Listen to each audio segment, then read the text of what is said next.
Amigos, amigas, bienvenidas a Cuestión de Enfoques. Soy Miguel Calix Martínez.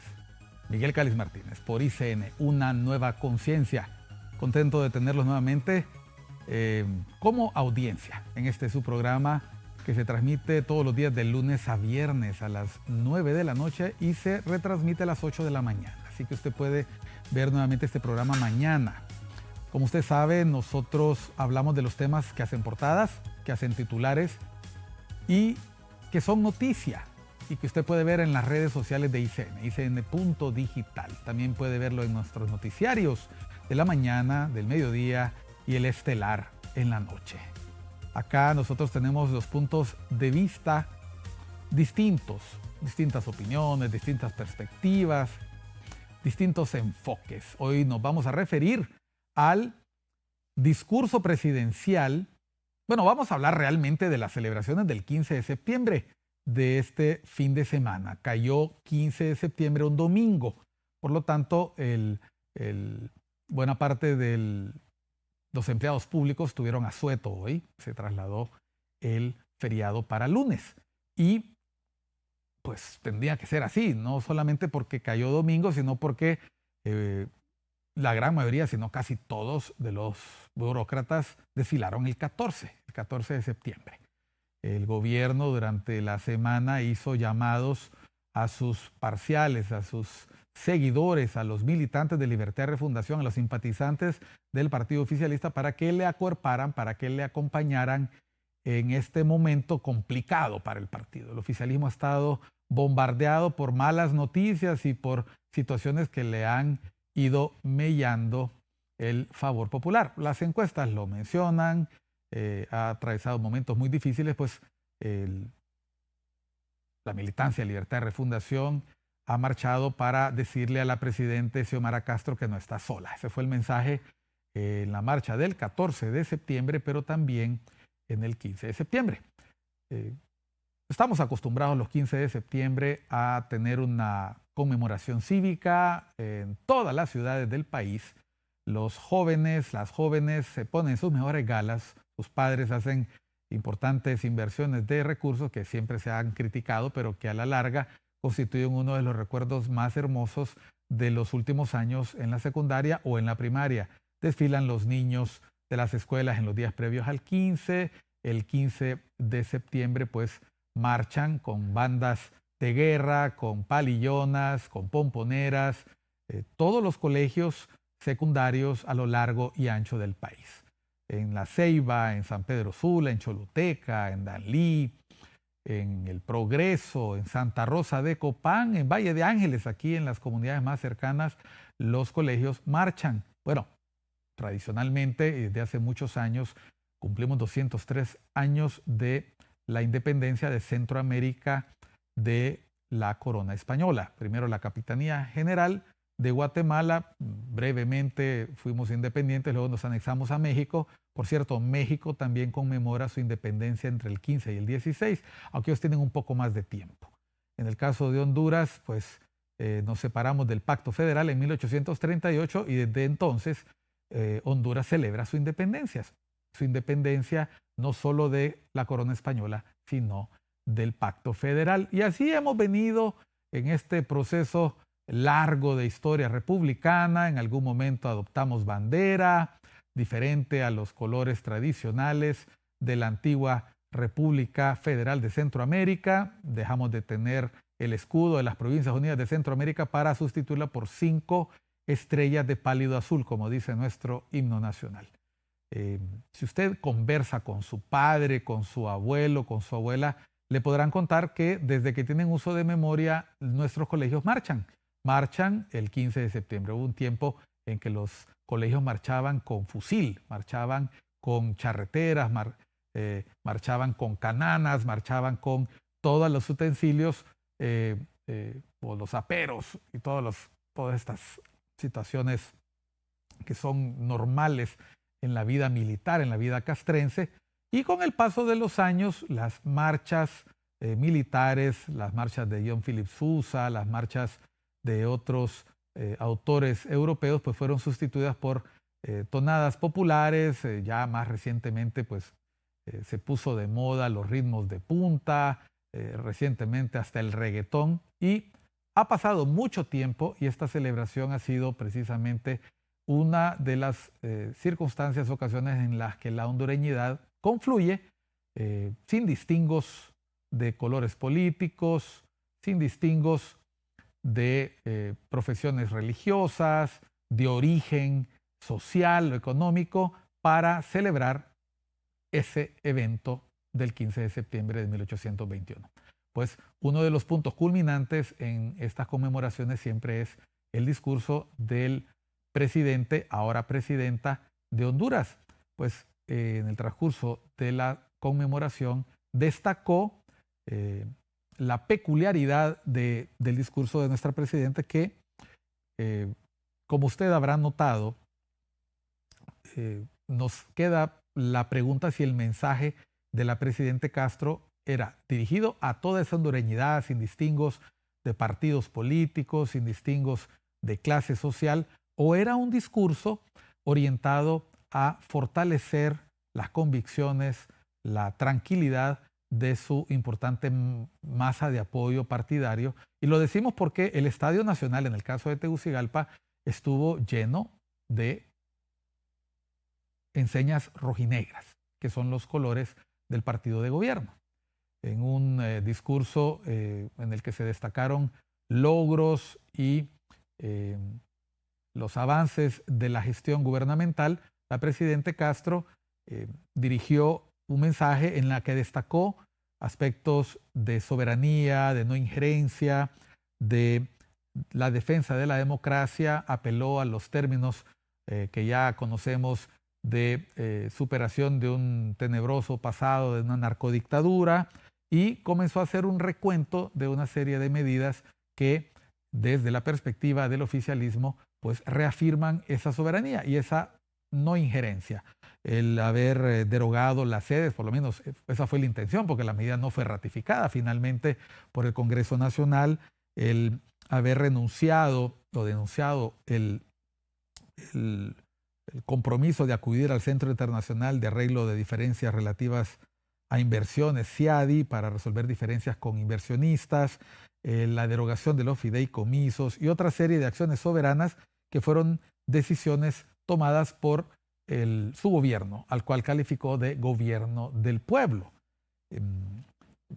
Apeló a justicia para los mártires de la resistencia y otra serie de líneas que son ya comunes en los discursos del oficialismo cuando se refieren a su largo caminar para llegar al gobierno de la República. Destacó la creación de la Cátedra Morazánica, destacó los logros en las escuelas, la merienda escolar, la matrícula gratis, becas para jóvenes y niños en extrema pobreza, la distribución de 1,5 millones de bonos tecnológicos para pequeños productores, la reconstrucción de escuelas, la construcción de 8 hospitales nuevos en Ocotepeque, en Olancho, en Santa Bárbara, Tegucigalpa, San Pedro Sula, Choluteca, Roatán y Colón.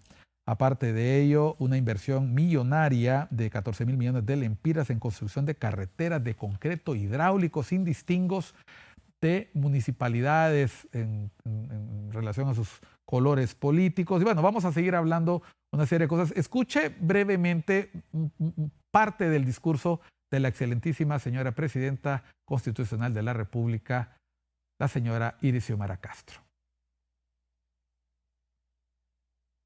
Desde mi primer día de gobierno y los 12 años y 7 meses que nos enfrentamos a una cruenta narcodictadura, nuestro compromiso político y social a favor de la defensa de la democracia y la soberanía frente a la injerencia y la lucha permanente por la autodeterminación de los pueblos para lograr nuestra independencia.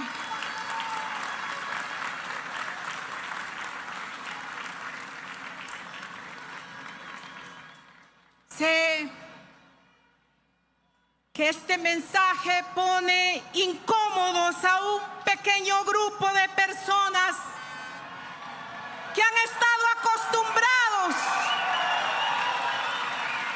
a tener el control del Estado y la economía nacional para hacer negocios personales. Pero nuestras acciones soberanas con transparencia van dirigidas para devolverle la dignidad y los derechos del pueblo que les fueron robados.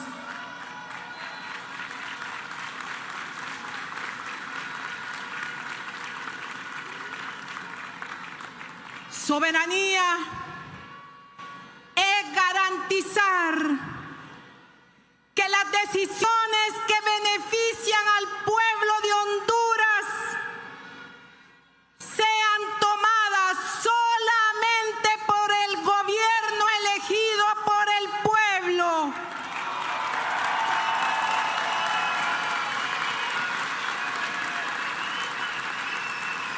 No por poderes fácticos.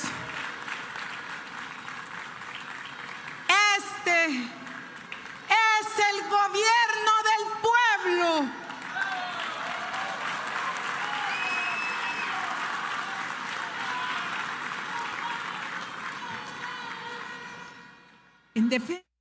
Bueno, en el transcurso de su discurso, en el que fueron reiteradas estas posturas y posiciones soberanistas, también se habló de economía, se habló de la inversión que desde los recursos del Estado se ha hecho para, por ejemplo, subvencionar energía gratis a 800,000 familias.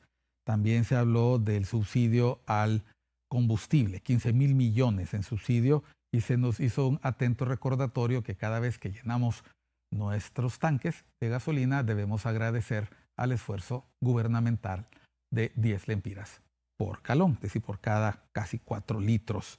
También se habló de estabilidad macroeconómica como un logro de gobierno, el equilibrio fiscal y mayor crecimiento económico y baja inflación en mucho tiempo. Antes de referirnos a otros aspectos, queremos darle la bienvenida al analista Roberto Lagos, economista, doctor en economía. Saludos, Roberto, vía Zoom.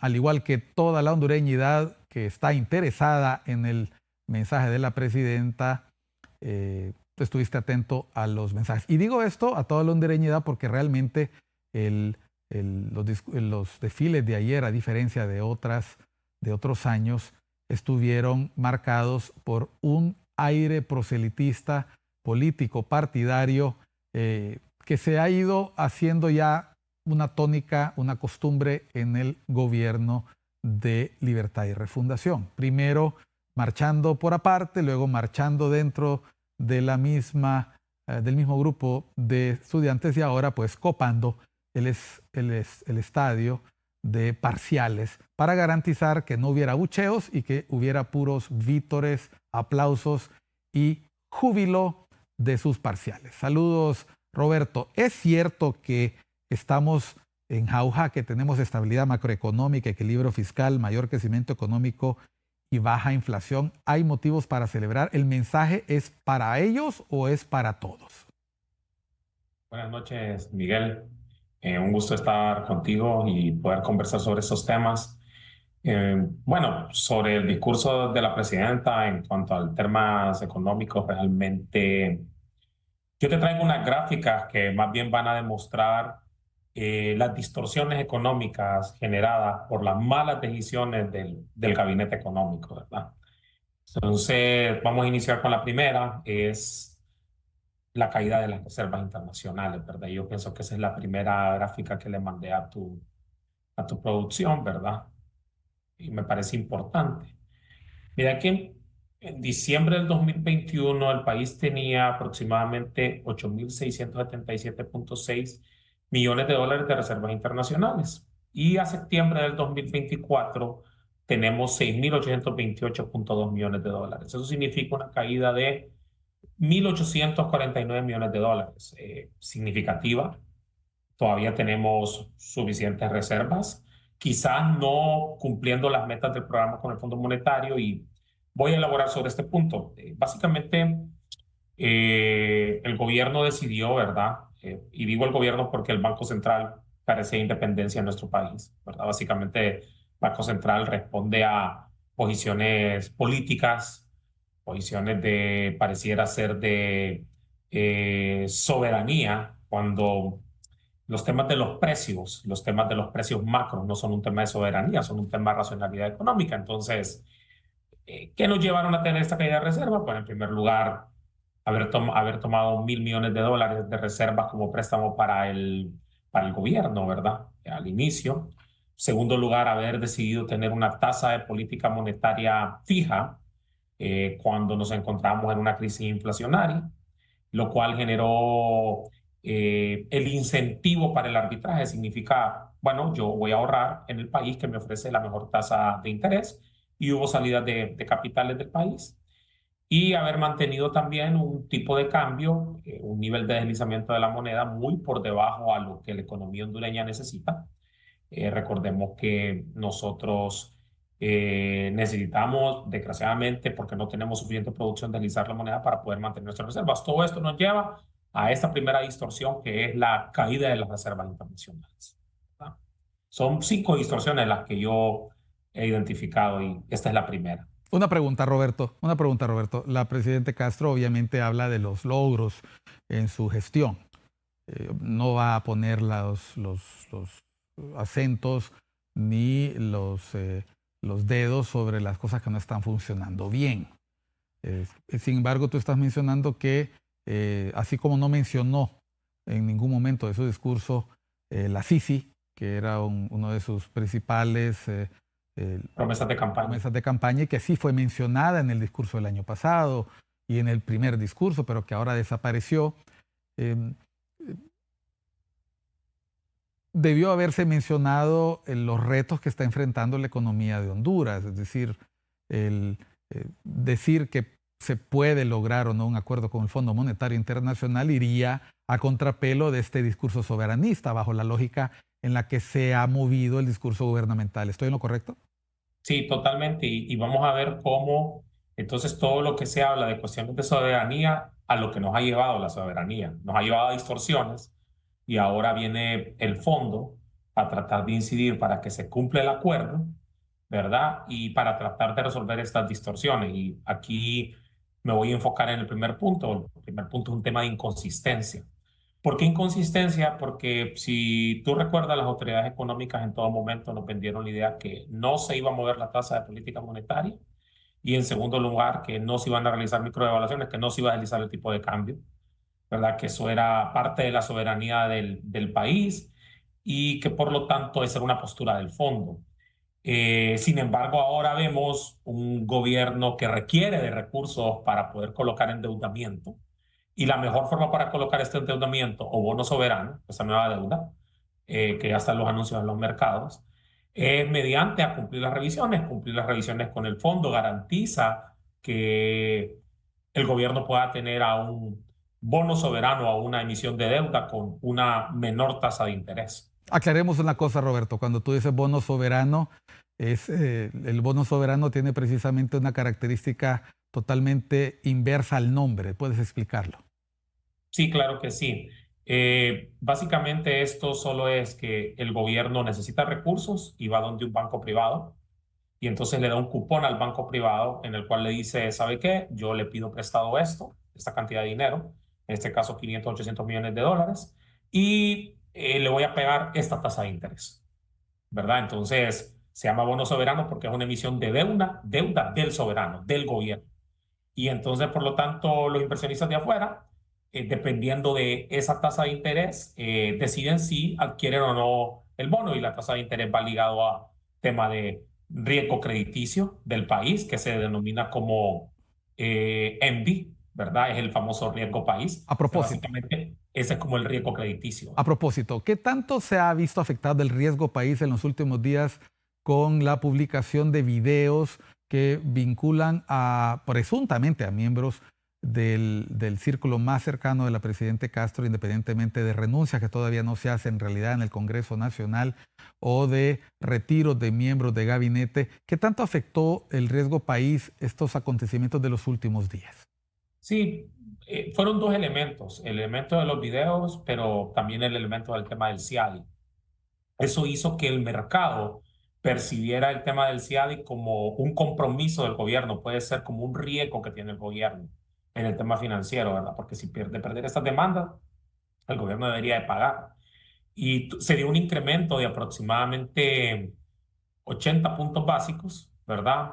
Ahora lo estaba chequeando el día de hoy y ha bajado un poquito, o sea, que por el orden de los 70 puntos básicos. Para decirle a la gente qué significa esto de puntos básicos, es básicamente, bueno, el riesgo país no es más que el inversionista tiene opción de colocar el dinero en dos lados. Un lugar donde lo puede colocar es en un bono del gobierno de los Estados Unidos.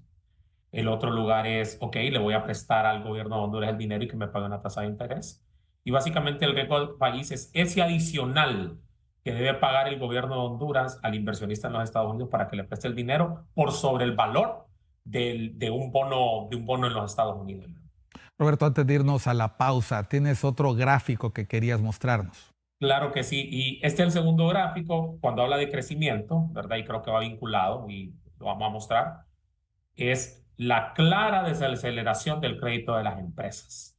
Si tú miras ahí hay dos líneas, una línea verde y una línea anaranjada, rojiza. La línea verde significa el crédito de las empresas, es el crédito del sistema financiero a empresas y hogares. Si tú ves la tendencia a partir aproximadamente de agosto del 2022, vemos que el crédito de las empresas va hacia abajo. Se denomina en economía desacelerándose. ¿De dónde viene ese dato, Roberto, que nos estás mostrando? Este dato viene de Banco Central, es el reporte de indicadores financieros de estabilidad financiera ejecutivo semanal que realiza el Banco Central, ¿verdad? Y este está actualizado hasta, si tú observas, ahí está hasta el 5 de septiembre. Entonces, claramente se puede ver que, por qué es importante el de las empresas? ¿Por qué lo destaco más que el de los hogares? En primer lugar, porque en la composición del crédito, la mayor parte del crédito va destinado a empresas. Ese tiene el porcentaje más grande, ¿verdad? Todo el crédito. Entonces, que las empresas que el crédito de las empresas esté cayendo significa que, o que esté desacelerando significa menor inversión. Y si hay menor inversión, adicionalmente, esto genera menor generación de empleo. Entonces, ahí vemos un ejemplo claro que el crédito de las empresas, y aquí vamos al punto del otro punto, que no es la inconsistencia, sino que es el tema de timing. Economía, es muy importante poder tener cuándo se aplica la política pública. Recordemos que las autoridades nos dijeron que si van a mantener la tasa de política monetaria baja porque esto iba a hacer que el crédito fuera más barato y que adicionalmente se tuviera mayor inversión. Pero aquí estamos viendo que el crédito de las empresas fue para abajo. Ahora me pueden decir, sí, pero el crédito de los hogares subió, pero el problema es que en Honduras aproximadamente el 60% del crédito de los hogares es crédito de consumo, es decir, crédito de tarjeta de crédito. Y entonces ese tipo de crédito no te genera el retorno que te generaría como el crédito de la empresa para la producción de empleo. Y recordemos, me pueden decir, sí, pero hay consumo, sí, pero el problema es que en Honduras mucho de lo que consumimos no es producido en el país, sino que viene del exterior, ¿verdad?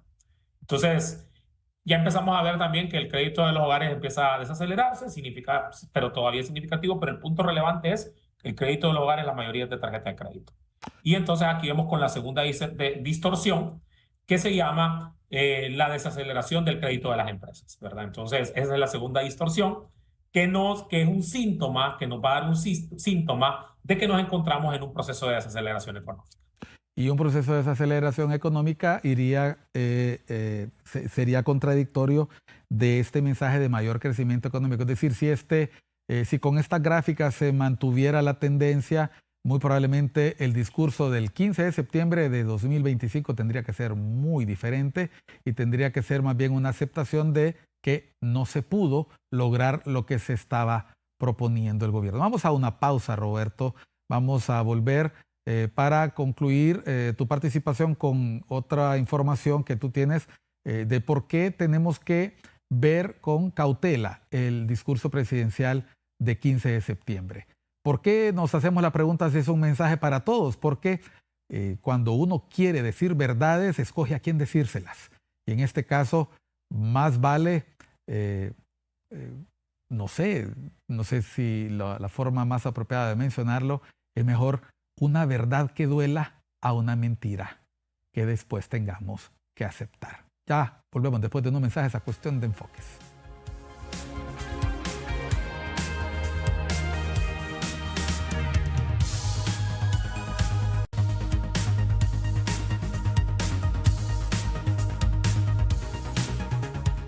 Continuamos en Cuestión de Enfoques. Estamos en este momento en comunicación con el doctor Roberto Lagos vía Zoom.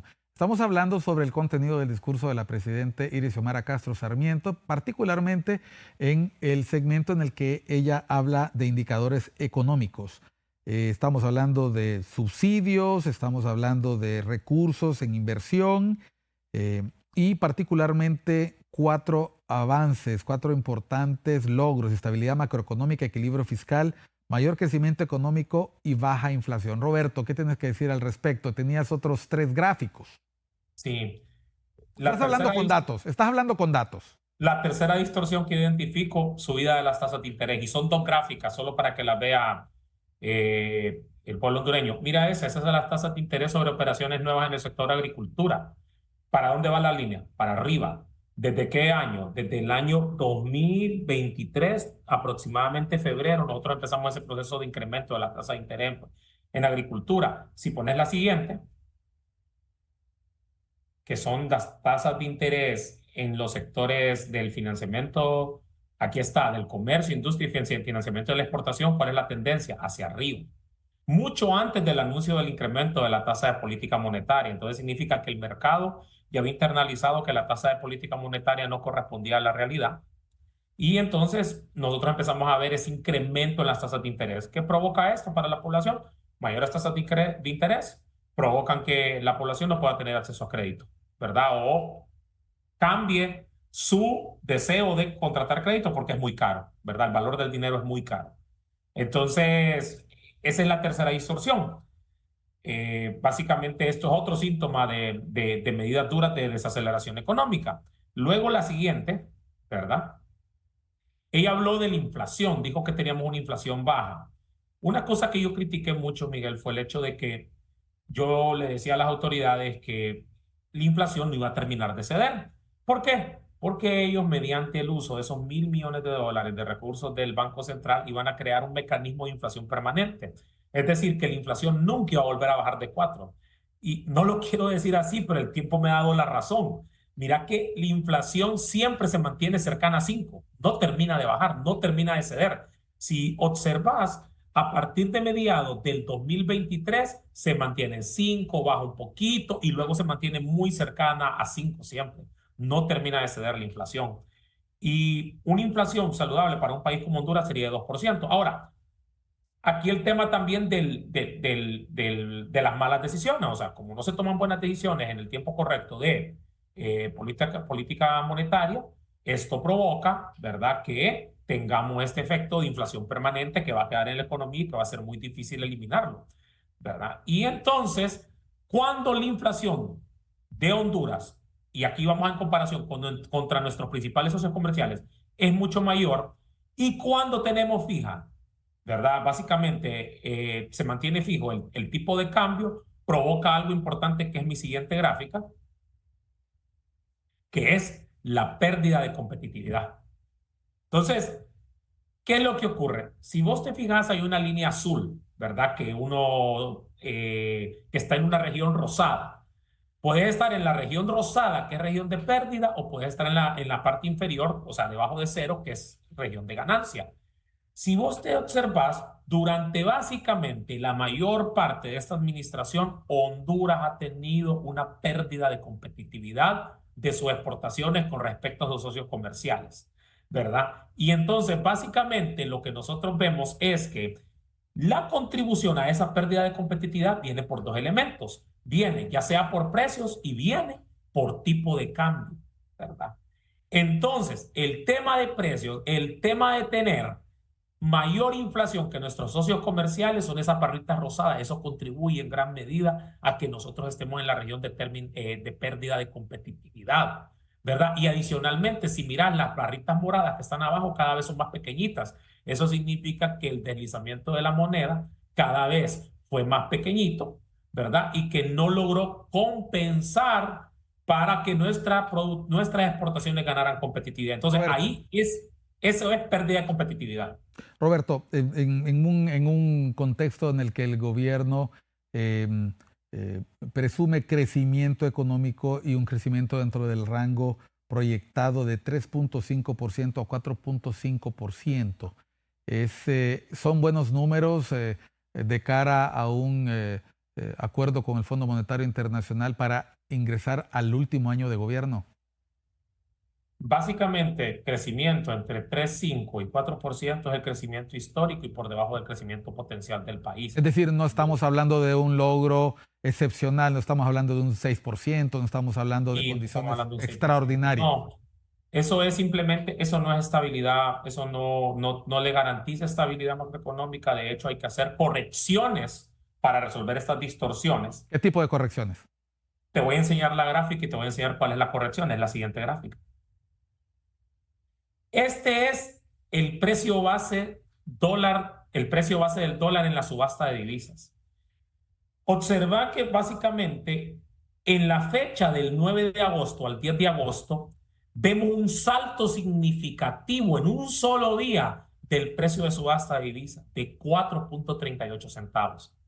Muchas personas podrán decir, esto no es un salto significativo, esto no es tan grande, pero cuando consideramos que, por ejemplo, entre la fecha de 1 de septiembre del 2023 al 1 de septiembre del 2024, el deslizamiento de la moneda fue de aproximadamente 15 centavos.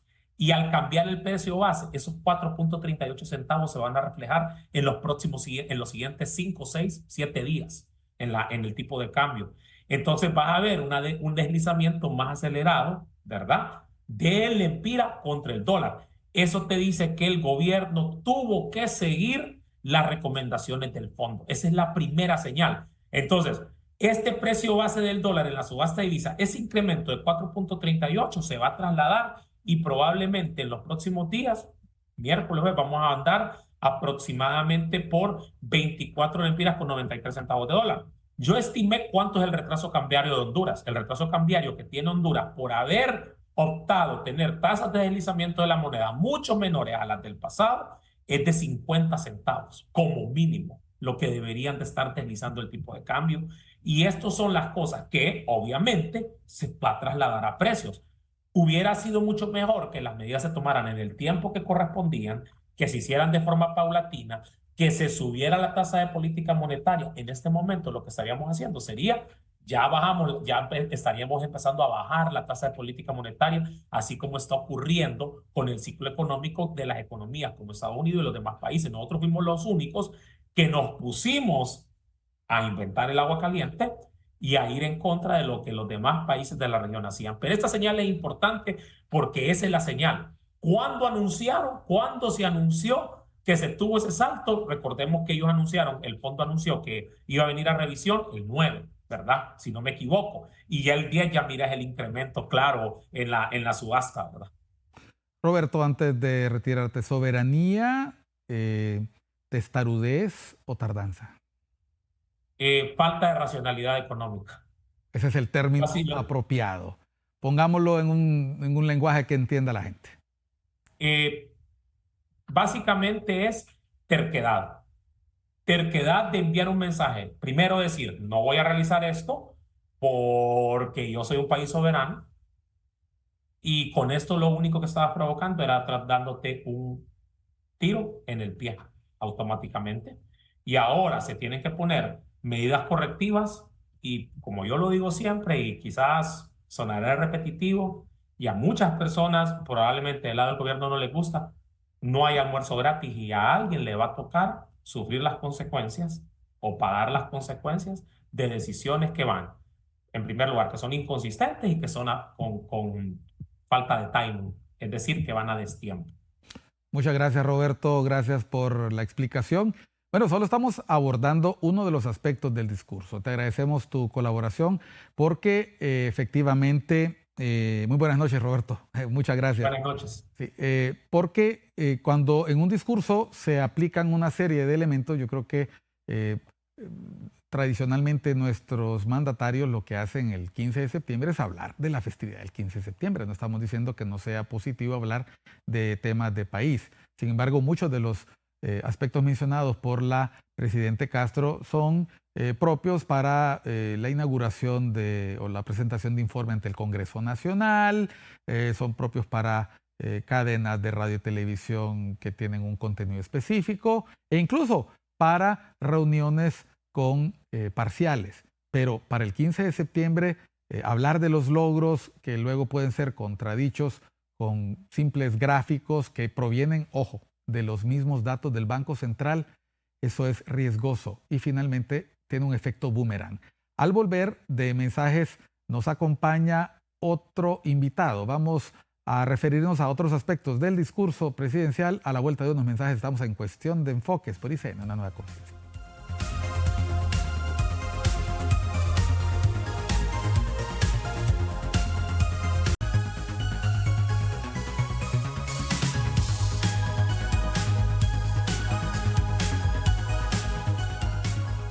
Continuamos en Cuestión de Enfoques por ICN, una nueva conciencia. Estamos hablando del discurso presidencial de la presidenta Iris Xiomara Castro, el discurso que ella efectuó en el Estadio Nacional en el contexto de la conmemoración del 203 aniversario de la independencia nacional, de la independencia de Centroamérica. El discurso concluye con una garantía del desarrollo de elecciones libres y transparentes en 2025.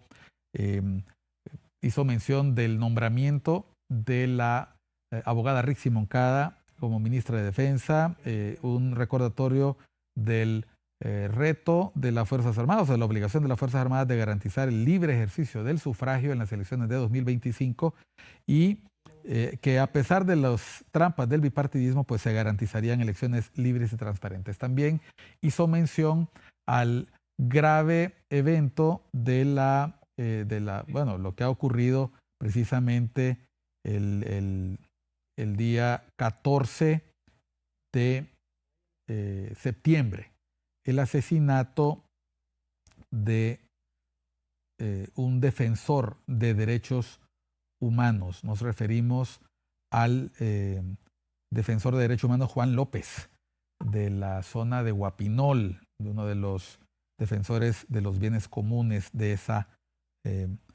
comunidad, un hecho que ha sido condenado por autoridades internacionales, nacionales, y que mereció un mensaje por parte de la presidenta Castro en el transcurso de su discurso. Hasta ahora, las voces que hacen mención del reto que tiene el Estado de Honduras para garantizar la vida de sus defensores de derechos humanos y sus defensores del medio ambiente ha quedado desafiado, ha quedado cuestionado por parte de importantes activistas de derechos humanos que han cuestionado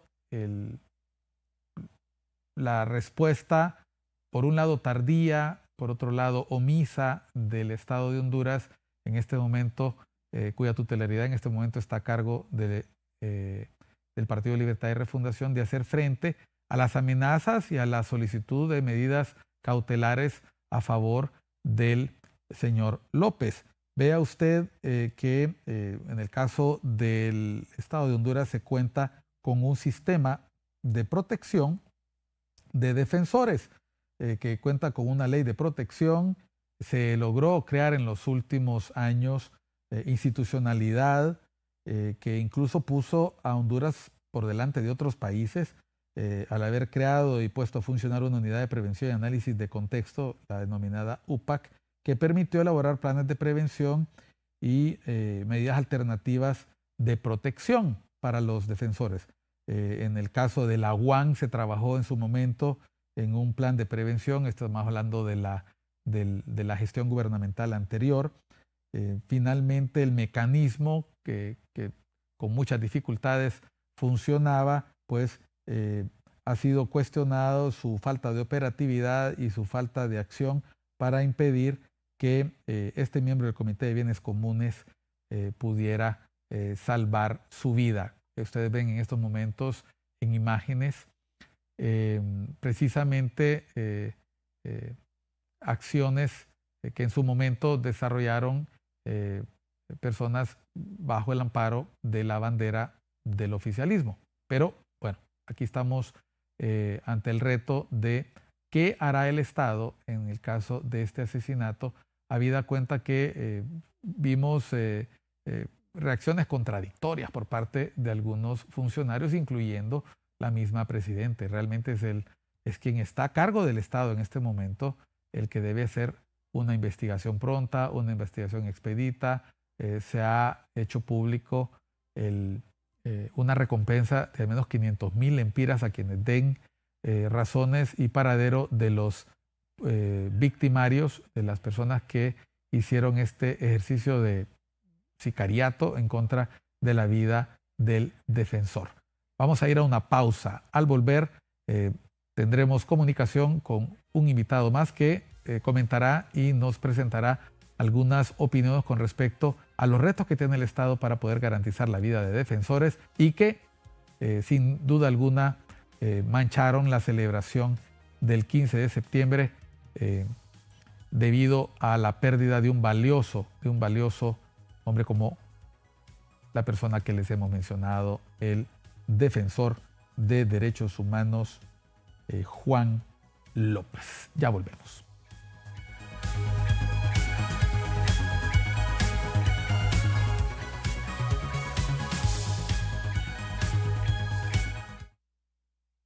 Entonces, no se puede.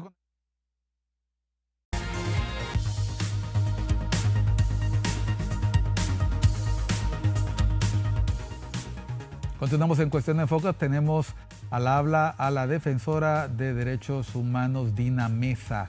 Saludos, Dina. Gracias por atendernos en Cuestión de Enfoques.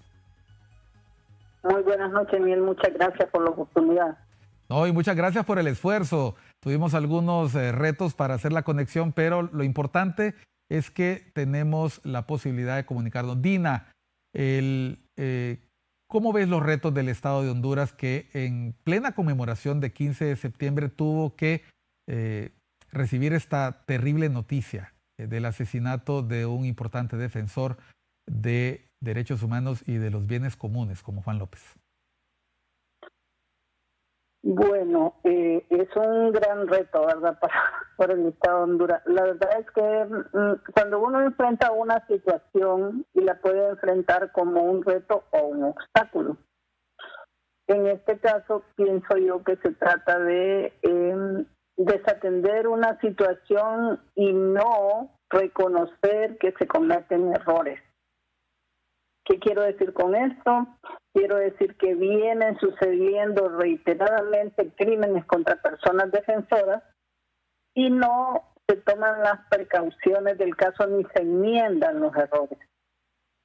Si usted recordará, septiembre es un tiempo fatídico y principalmente cuando vienen la celebración de las fiestas patrias.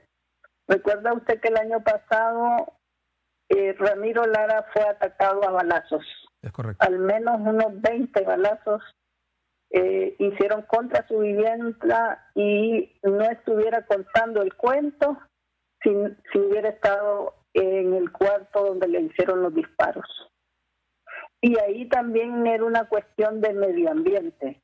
O sea, había denunciado cómo se estaba deforestando un área y también denunció que estaba de por medio el alcalde, ¿verdad?, de esa localidad. Ramiro tuvo que desplazarse de la zona, ya no defiende derechos humanos en su zona.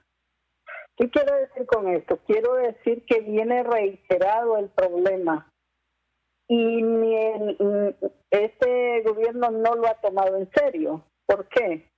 Porque todavía se asume como activista en las calles, no queriendo reconocer una responsabilidad que tiene. Se lava las manos tranquilamente, le echa la culpa al otro gobierno y vuelve el mismo tema, cuando en realidad tiene que hacer acciones ahora. Te lo digo porque nosotros estamos monitoreando el mecanismo, estamos acompañando a las víctimas que buscan protección y lo estamos haciendo expediente por expediente, monitoreando cada uno de estos casos y nos encontramos con muros de silencio, de desidia, de negligencia, de desarticulación de personal que tenía la expertise, y no era totalmente idóneo, pero era un personal que fue capacitado y avanzaba en situaciones, por lo menos. Obviamente no era perfecto. Pero eso es lo que está sucediendo ahora, Miguel. O sea que esto es una horrorosidad la que está pasando en el país. Si usted está viendo, están matando defensores cada cierto tiempo en el país y solo el año pasado el CONADE registró 223 crímenes, 16 crímenes, 15 de los cuales eran defensores de tierra y territorio. Y el mayor departamento con más incidencia era Colón, ahí donde fue asesinado Juan López. Entonces, ¿qué significa esto? Significa que el Estado no ha tomado las precauciones necesarias, no asume una responsabilidad, y si usted vio ayer, fue algo cruel lo que vi cuando la presidenta estaba haciendo su discurso. Por las orillas se refirió al crimen de Juan López, sin asumir responsabilidades cuando sí ha tenido gran responsabilidad de parte de este gobierno. Dina, Juan López el 14 de septiembre elaboró una carta que es un testimonio de su trabajo y su lucha como defensor. Y decía en esta carta, en alguna línea que tenemos ahorita en pantalla, pido disculpas anticipadas si mis letras que brotan del alma incomodan, pero en honor a la verdad debo decirlas. Y más adelante en ese texto dice, sin olvidar que somos un municipio lacerado por el narcotráfico y la corrupción. Ante eso, ni la niñez, ni los padres y madres, ni el magisterio, ni nosotros regidores tenemos la culpa que el alcalde esté señalado, evidenciado y embarrado en el estercolero de las relaciones con el narcotráfico y su equipo cercano lo quiera defender. Ese es asunto personal. Mi posición está definida, no al narcotráfico y corrupción en la municipalidad. Decir esto incomoda, pero si nosotros no lo decimos, lo dirán los postes del alumbrado público o las calles que no se pueden transitar. Y toda persona que reconozca tener honor, dignidad y civismo estará conmigo. En esto no se puede concesionar nada. Esta carta, este posicionamiento de Juan López, ¿cree Dina Mesa que está directamente ligado a lo que pasó con él el 14? Por supuesto que sí, y el 10 de septiembre había entregado junto a 3 regidores más una carta donde demandaba la renuncia o la suspensión del actual alcalde Adán Funes. Entonces todos esos elementos se han ido sumando, pues. Lastimosamente, bueno, no conocía la carta y es dolorosa definitivamente, de cómo Juan tenía un valor bastante grande. El meterse con este flagelo, con institucionalidades corroídas, con funcionarios cómplices de esto, es como tener la sentencia de muerte en la cartera, ¿verdad? Y tener un Estado negligente, cómplice incluso, eso nos pone en mayor riesgo. Dina, antes de concluir la participación tuya en el programa, ¿cómo va la lucha que ustedes han librado para que se restablezca a su pleno funcionamiento el mecanismo de protección? Ustedes hicieron una lucha importante a principios de esta gestión para que se fortaleciera, que se mantuviera, que se le respetara el profesionalismo y los avances logrados, y que si había cosas por mejorar, pues que se mejoraran, pero encontraron oídos sordos y encontraron más bien posturas en contra de ustedes. ¿Cómo va este proceso? Exactamente, sumado a lo que había, está peor. La actual ministra por ley, Angélica Álvarez, ha sido un fiasco. Es una persona que se ha escondido a los medios, que nos ha cerrado las puertas, que mantiene el estado policíaco que tenía la anterior ministra Natalie Roque, y anda, le suma más bien a lo que hacía Natalie el hecho de que nos difama y nos estigmatiza públicamente a través de sus redes sociales. Ahora, el hecho de defender los derechos de las personas que deben ser protegidas. Entonces estamos peor, miren, no hay avances, vamos de mal en peor. Actualmente ha sido nombrado un director por ley porque el anterior director renunció, estamos hablando de más de un mes. Y no se ha procedido a hacer la selección del nuevo director, y se colocó ahí a un muchacho que hace un año salió de la universidad. No estoy menoscabándolo como persona, sino que es que le tiraron un costal en la espalda lleno de responsabilidades que no puede cumplir. Igualmente el personal se tiene ahí, ese personal ni siquiera se han detenido a darle capacitación. Y por lo tanto, de acuerdo a lo que últimamente se ha revelado, el análisis de riesgo de Juan López fue mal hecho. Y eso también contribuyó a su crimen. Bueno, Dina, muchas gracias por acceder, comunicarte con Cuestión de Enfoques.